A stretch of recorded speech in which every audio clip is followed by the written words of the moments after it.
«Hänsel, jetzt, tu doch nicht so trödeln.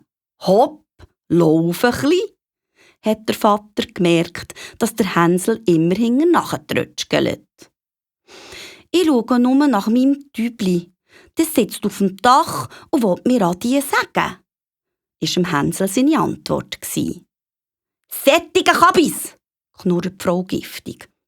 «Das ist gewiss kein Tübli, das ist die Morgensonne, die auf das Chemie scheint.» Das hat der Hänsel schon gewusst. Er hat ja nur einfach alle seine Brotbrösmeli auf den Weg streuen, für später den Heimweg umzufinden. Die Frau hat die Kinder noch viel tiefer in den Wald hineingeführt als das letzte Mal. So tief, wie sie noch nie im Leben im Wald innen waren. Wieder ist ein grosses Feuer gemacht worden. «Bleibt einfach da sitzen, Kinder. Wenn ihr müde seid, so könnt ihr schlafen. Ja, wir holen euch dann am Abend wieder.»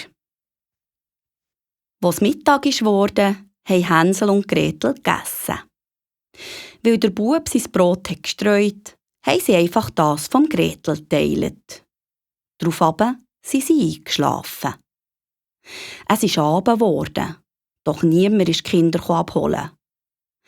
Erst als es feistere Nacht war, sind die beiden erwacht. Der Hänsel hat sein Schwesterli einmal mehr versucht zu trösten. «Wart nur, Gretel, wenn der Mond hoch am Himmel steht, leuchten meine Brotbröcheli dann schon.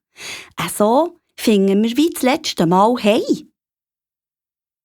Wo der Mond geleuchtet hat, sind sie auf die Suche nach dem Weg. Brotstückchen haben sie aber leider keine mehr gefunden. Die sind von den vielen Vögeln im Wald aufgepickt worden. Der Hänsel war gleich sicher, dass er den Weg findet. «Keine Angst, Gretel, ich bringe uns sicher aus dem Wald.» Leider hat er den Weg doch nicht gefunden. Zusammen mit dem Gretel ist er die ganze Nacht und noch einmal einen Tag vom Morgen bis am Abend durch den Wald gelaufen, ohne herauszufinden. Der Hunger war gross. Sie haben nur ein paar Beeren gefunden, die sie essen konnten. Weil sie so müde wurden, sind sie unter einem grossen Baum gelegen, für zu pfusen.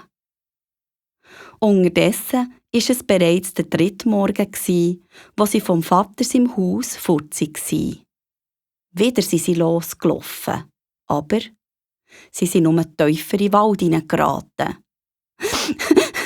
«Wenn uns nicht gleich jemand hilft, so müssen wir sterben», hat Gretel geschluchzt.